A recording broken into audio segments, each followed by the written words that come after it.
Emily Parker had always considered herself fortunate. At 32 years old, she had a successful career as an elementary school teacher in Austin, Texas, where she was beloved by both her students and colleagues. Her marriage to James Parker, a talented architect, was the cornerstone of her life. They had been married for 8 years, and during that time, they had built what appeared to be a perfect life together. Their home, a quaint bungalow in a quiet, tree-lined neighborhood, was a reflection of the life they shared. It was filled with warmth, love, and carefully curated memories. From their wedding photos that lined the hallway to the small garden out back where they spent lazy Sunday afternoons, everything seemed picture-perfect. Emily and James had met in college, and from the moment they locked eyes, there was an undeniable connection. Their relationship blossomed quickly, and before long, they were inseparable. Friends and family often commented on how they seemed made for each other, their love a rare and beautiful thing. But as time went on, Emily's life took on an unexpected complexity. After years of trying to start a family, she and James discovered that Emily had fertility issues. The news was devastating. Emily had always dreamed of becoming a mother, and the diagnosis shattered that dream. They explored every option, from fertility treatments to adoption, but nothing seemed to work. The emotional toll was heavy, and the strain on their marriage began to show. Yet, through it all, James remained supportive, or so it seemed. He reassured Emily that they were enough for each other, that their love would carry them through even the darkest of times.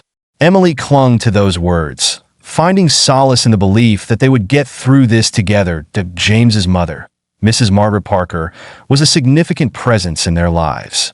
At 75, she was still remarkably spry and independent, living alone in a small, well-kept house a few miles from Emily and James. Margaret had always been a kind and loving figure in Emily's life, stepping into the role of mother that Emily had lost years ago when her own parents passed away. Emily cherished their bond, often visiting Margaret to chat, share a meal, or simply spend time together. Despite the closeness Emily felt with Margaret, there was something unsettling in the air during the last few months. James had grown distant, his once attentive nature replaced by a coldness that Emily couldn't quite understand. He was working late more often, missing dinners, and disappearing for hours without explanation. Emily's attempts to discuss these changes with him were met with vague excuses or outright dismissal that as the months dragged on, Emily's unease grew. She began to question everything: her marriage, her relationship with James, and even her place in his life. The once solid foundation of their love now felt like it was crumbling beneath her feet.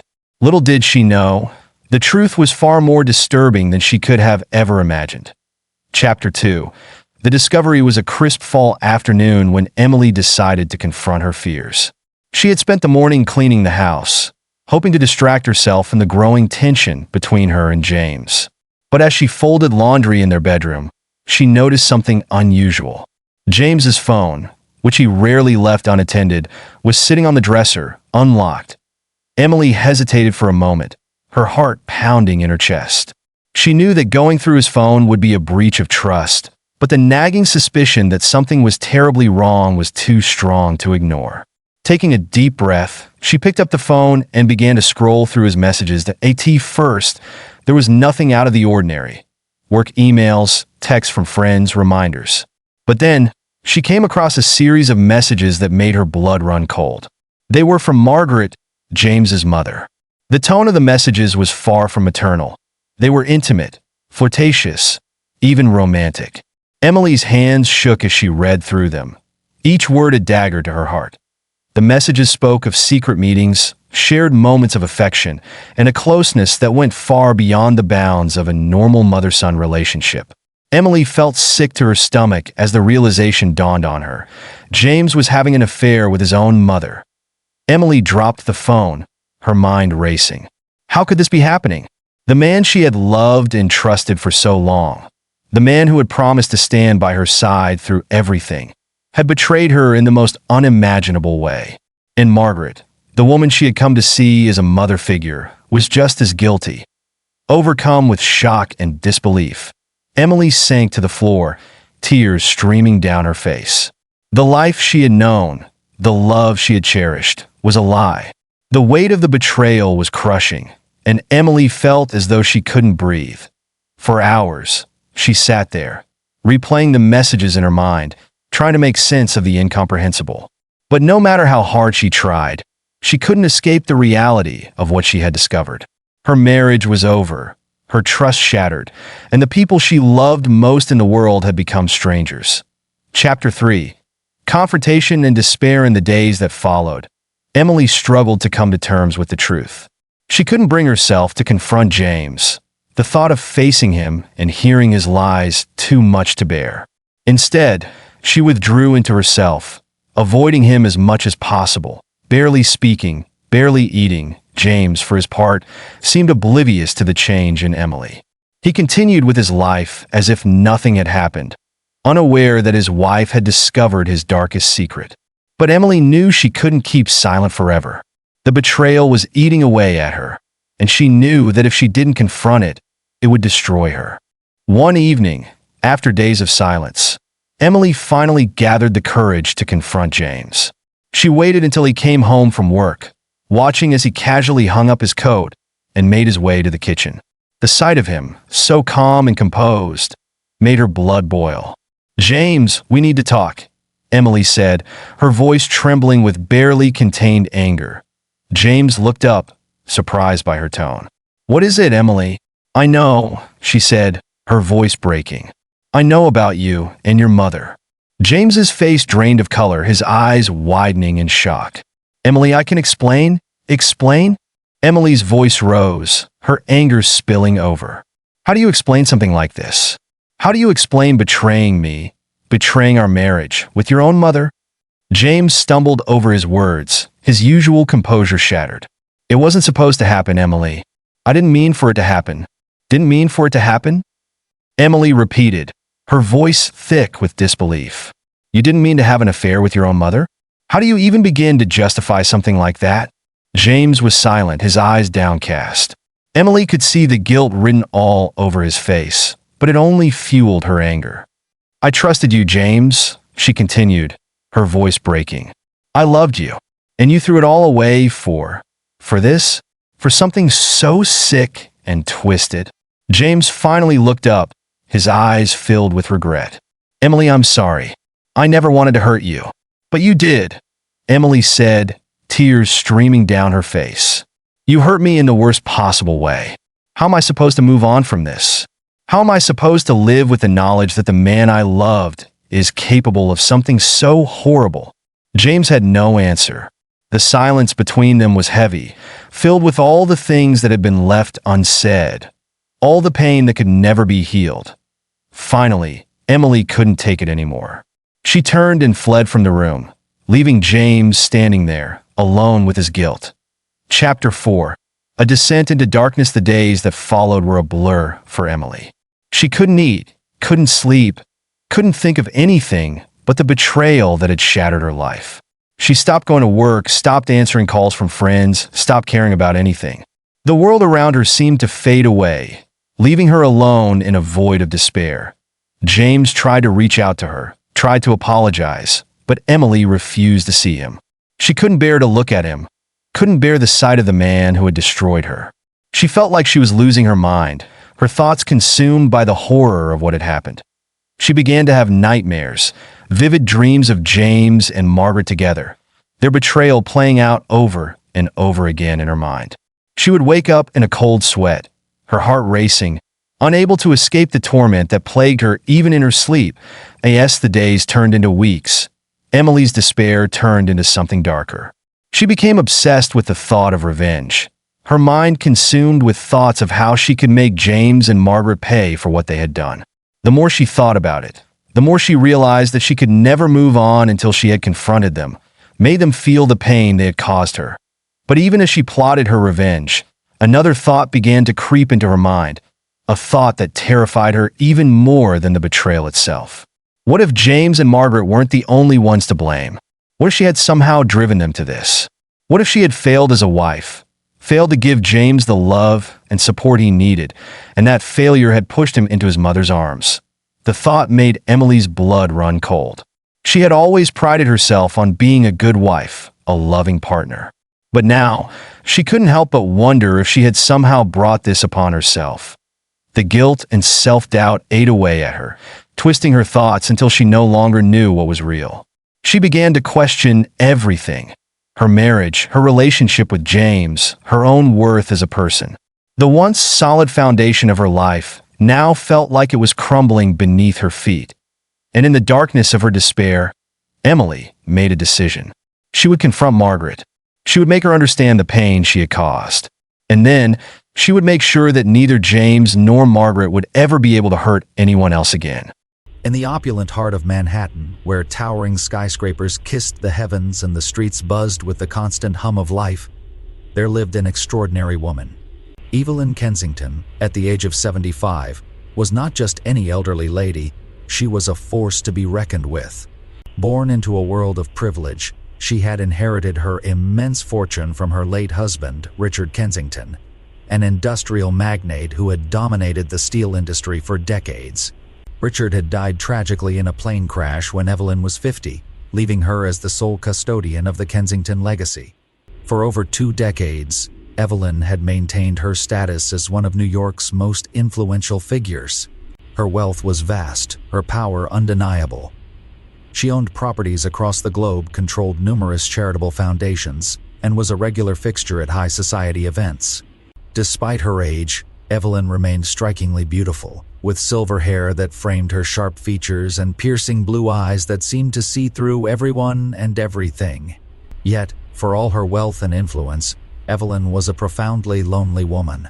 The grand halls of her Fifth Avenue mansion echoed with silence, a stark contrast to the lively soirees she once hosted with Richard by her side. The loneliness was a constant companion, gnawing at her as she sat in her expansive library or walked through the manicured gardens. She had no children to fill the void left by her husband's death, and though she had countless acquaintances, there was no one she could truly call a friend. It was during one of these lonely afternoons, as she sat sipping tea in her sunlit drawing room, that Evelyn first laid eyes on Daniel Moore. He was 24, tall and handsome, with dark hair that curled slightly at the ends and eyes that sparkled with a mischievous light. Daniel was a struggling artist, or so he claimed, trying to make a name for himself in the cutthroat world of New York's art scene. He had been introduced to Evelyn at a charity auction, where one of his paintings was being sold to raise funds for the Kensington Foundation. Evelyn was immediately captivated by him. There was something about Daniel's carefree attitude, his easy smile, and the way he looked at her, not with the awe or fear that most people did, but with genuine curiosity. It had been years since anyone had looked at her like that, and it stirred something deep within her. She found herself drawn to his youth, his vitality, and the promise of adventure that seemed to follow him wherever he went. Daniel, for his part, saw in Evelyn an opportunity he could not pass up. He had been living on the edge, barely making ends meet, and the idea of being taken under the wing of one of New York's wealthiest women was too tempting to resist. He played his role to perfection, flattering Evelyn, listening intently to her stories, and making her feel alive in a way she hadn't felt in years. He showered her with attention, made her laugh, and slowly but surely, he wormed his way into her heart. Before long, Evelyn had invited Daniel to move into her mansion. She offered him a luxurious guest suite, access to her wealth, and the kind of life he had always dreamed of. In return, all she asked was his companionship. Daniel accepted eagerly, and soon they were inseparable. He accompanied her to social events, dined with her in the finest restaurants, and even traveled with her to Europe on lavish vacations. For a while, it seemed like a perfect arrangement. Evelyn had finally found someone to share her life with, someone who made her feel young again. Daniel, in turn, enjoyed the spoils of Evelyn's wealth, designer clothes, expensive cars, and a lifestyle that was worlds away from his humble beginnings. But beneath the surface, cracks were beginning to form. Chapter 2. The Temptation of Youth. As much as Daniel enjoyed the benefits of his relationship with Evelyn, he couldn't help but feel suffocated. The mansion, with its gilded ceilings and priceless artworks, began to feel like a gilded cage. He missed the freedom of his old life, the nights spent drinking with friends, the thrill of the unknown. Evelyn, for all her wealth and charm, was still an old woman, and Daniel was a young man with desires and ambitions that she could never fulfill. It was during one of his many nights out, under the pretense of attending an art show, that Daniel met Lily Thompson. Lily was everything Evelyn was not: young, vibrant, and full of life. She was 21, a waitress at a trendy downtown bar, with auburn hair that fell in soft waves and green eyes that sparkled with mischief. Lily had dreams of her own, but for now, she was content with living in the moment, enjoying the city's nightlife and the company of interesting people. Daniel was instantly smitten. There was something about Lily's carefree attitude, her infectious laugh, and the way she made him feel like he was the only man in the world. They began seeing each other regularly, meeting in secret at Lily's small apartment in Brooklyn, or in out-of-the-way cafes where no one would recognize them. Daniel kept his relationship with Evelyn hidden, telling Lily that he was an artist struggling to make it in the big city, that he lived in a shared loft with other artists, and that he was just biding his time until his big break came. Lily, naive and trusting, believed every word. She fell for Daniel hard and fast, drawn to his good looks and the air of mystery that surrounded him. She had no idea that the man she was falling in love with was living a double life, that he was already involved with a woman old enough to be his grandmother. And Daniel, intoxicated by the thrill of the affair, found himself growing more and more distant from Evelyn. Evelyn, however, was not as oblivious as Daniel thought. She had lived long enough, seen enough of the world, to recognize the signs. Daniel was coming home later and later, his excuses growing thinner with each passing day. He had become secretive, guarding his phone closely, and there were times when she caught a strange look in his eyes, as if he were somewhere else entirely. The first time she suspected he might be seeing someone else, she dismissed it as paranoia. But the signs became too numerous to ignore, and Evelyn's suspicions grew into a dark, gnawing certainty. She decided to confront him, but not directly. Evelyn Kensington was not one to act on impulse. She needed proof, something tangible that would confirm her worst fears. And so, she hired a private investigator, a discreet man with a reputation for uncovering the truth, no matter how well hidden it might be. The investigator shadowed Daniel for weeks, documenting his every move, every meeting, every phone call. What he discovered was worse than Evelyn had imagined. The investigator presented Evelyn with a dossier filled with photographs and reports. There were pictures of Daniel and Lily, holding hands as they walked through Central Park, kissing in the dim light of a cozy cafe, entering Lily's apartment late at night and not leaving until the early hours of the morning. There were records of their phone conversations, texts filled with declarations of love and plans for a future that did not include Evelyn. As Evelyn flipped through the pages, her hands trembling with a mixture of anger and despair, the reality of the situation settled over her like a suffocating blanket. She had been betrayed, not just by Daniel, but by her own heart. She had allowed herself to be vulnerable, to believe that someone like Daniel could ever truly love her, and now she was paying the price. But Evelyn was not a woman to be taken lightly. She had built her life on strength, on control, and she would not let Daniel or his little girlfriend ruin everything she had worked for. Her mind began to race, calculating, planning. She knew what she had to do. Chapter 3: A Web of Deception. Daniel's double life continued, unaware that Evelyn was now fully aware of his betrayal. He spent his days with Evelyn, playing the role of the devoted companion, and his nights with Lily, losing himself in the passion of their forbidden affair.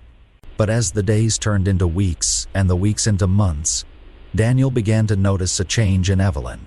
She had become more distant, more reserved. There was a coldness in her eyes that hadn't been there before, and he couldn't shake the feeling that she was watching him, waiting for him to slip up. One evening, Evelyn invited Daniel to a private dinner at the mansion. She told him it was to celebrate a new investment that had paid off handsomely, and Daniel, always eager to keep up appearances, agreed. When he arrived, the mansion was eerily quiet. The staff had been given the night off, and the usual warmth that greeted him was absent. Evelyn met him in the grand dining room, where a table had been set for two, adorned with crystal glasses and fine china. Candles flickered softly, casting long shadows on the walls.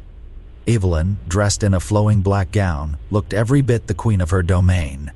She smiled at Daniel, but it didn't reach her eyes. As they sat down to eat, Evelyn made small talk, asking Daniel about his day, his art, and his plans for the future. Daniel answered her questions, but there was a growing unease in the pit of his stomach. Something was off, but he couldn't quite put his finger on it. Halfway through the meal, Evelyn reached for a bottle of wine and poured them both a glass. She raised her glass in a toast, her voice smooth and controlled. "To new beginnings," she said, her eyes locked on Daniel's. He hesitated for a moment before clinking his glass against hers. As they drank, Evelyn watched him closely. Daniel barely tasted the wine, his mind too preoccupied with trying to decipher Evelyn's behavior. When the glass was empty, Evelyn placed it down carefully and leaned back in her chair. "I know about her, Daniel," she said, her voice quiet but firm. Daniel froze, his heart skipping a beat. "I don't know what you're talking about," he stammered, but the lie was weak, and they both knew it. Evelyn smiled, a slow, predatory smile. "Don't insult me, Daniel. I know everything. About Lily, about your little affair, about the lies you've been feeding me for months." Daniel's mind raced, trying to come up with an excuse, a way out of this nightmare. But Evelyn wasn't finished. "You thought you could play me, didn't you? Take my money, my trust, and run off with that little tramp? Did you really think I wouldn't find out?" Her voice was calm, but there was an edge to it that made Daniel's blood run cold. He tried to speak, to apologize, to beg for forgiveness, but the words wouldn't come. Evelyn stood up, her movements slow and deliberate. She walked over to the fireplace and picked up a small remote. With the press of a button, the room was filled with the sound of a soft click, and the large painting above the mantel slid aside to reveal a screen. On the screen were the photos, the texts, the evidence of Daniel's betrayal. Evelyn had set a trap and Daniel had walked right into it.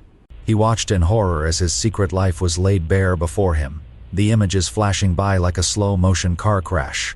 Evelyn turned to face him, her expression unreadable. "You've made a fool of me, Daniel, and for that you will pay." Panic surged through Daniel.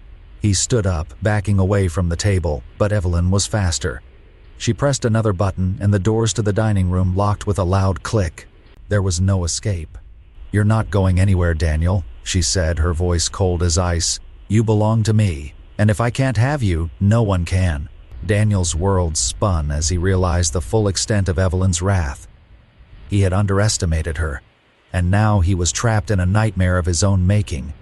Evelyn moved toward him, her eyes gleaming with a deadly calm. Chapter 4: The Final Act. The hours that followed were a blur of terror and desperation for Daniel. Evelyn's carefully constructed plan unfolded with chilling precision. She had drugged the wine, just enough to make him compliant, but not enough to knock him out completely. As he sat slumped in his chair, his limbs heavy and uncooperative, Evelyn began to lay out her final act of vengeance. She spoke to him in a soft, almost tender tone, recounting every detail of his betrayal, every moment of his deception. She told him how she had trusted him, how she had let him into her life, into her heart, only to be repaid with lies and deceit. And now, she was going to make sure he felt every ounce of the pain he had caused her. Evelyn produced a small, ornate box from a drawer. Inside were several vials of a clear liquid. "Do you know what this is, Daniel?" she asked, holding up one of the vials. "It's a paralytic, very powerful, very effective. You won't be able to move, but you'll be fully aware of everything that happens." Daniel's eyes widened in fear as she drew the liquid into a syringe. He tried to protest, to plead for his life, but his words came out as a slurred, incoherent mess. Evelyn approached him calmly, as if she were administering a routine injection. The needle pricked his skin, and within moments, Daniel felt his body go completely limp. The paralysis took hold, and Daniel was left powerless, trapped in his own body. His mind raced, panic clawing at the edges of his consciousness, but there was nothing he could do. Evelyn stood over him, her expression one of cold satisfaction. "You'll stay like this for a few hours," she said, placing the syringe back in the box. "Plenty of time for me to take care of a few things." Evelyn left the room, leaving Daniel alone with his thoughts. He could hear the faint sounds of her movements elsewhere in the mansion, but his mind was too clouded to piece together what she was doing. Time stretched on, each minute feeling like an eternity as Daniel's terror mounted. When Evelyn finally returned, she was dressed in a simple black coat, her hair pulled back into a tight bun. She moved about the room, gathering a few items, a small suitcase, a set of keys, and a gun. Daniel's eyes followed her every move, his mind screaming in silent horror. Evelyn approached him one last time, her gaze unwavering. "I'm leaving, Daniel," she said quietly, "but don't worry, you won't be alone for long." She bent down and kissed his forehead, a gesture that might have seemed tender if it weren't for the cold detachment in her eyes. Then she turned and walked out of the room, leaving Daniel to his fate. For what felt like hours, Daniel lay there, helpless and terrified, as the paralysis slowly began to wear off. But even as his muscles started to respond again, he knew it was too late. Evelyn had left him to die, alone and abandoned in the grand mansion that had once been his prison. Chapter 5: The Aftermath. The discovery of Daniel's body made headlines across the country. The once charming young man found lifeless in the mansion of a reclusive heiress. It was a story too scandalous to ignore. The media painted Evelyn as a villain, a woman driven to madness by jealousy and betrayal. But as the days passed, it became clear that Evelyn Kensington had planned her escape down to the last detail. There was no trace of her anywhere. The mansion was left in perfect order, no sign of a struggle, no evidence that could link her to Daniel's death. She had vanished without a trace, leaving behind only the whispered rumors and unanswered questions. Lily Thompson was never found. She had simply disappeared, her life snuffed out like a candle in the wind. Her friends and family were left to mourn her in silence, never knowing the truth about what had happened to her. And Evelyn? She had slipped away into the shadows, a ghost in the night. Some said she had fled to Europe, where she would live out the rest of her days in luxury. Others believed she had gone somewhere remote, far from the reach of the law, where she could finally be free. But wherever she went, Evelyn Kensington would always be remembered as the woman who had everything and lost it all in a fit of rage and revenge. A woman who had loved too deeply and paid the ultimate price for that love. And so, the story of Evelyn Kensington, Daniel Moore, and Lily Thompson became a cautionary tale, a reminder of the dangers of desire, deceit, and the dark side of the human heart.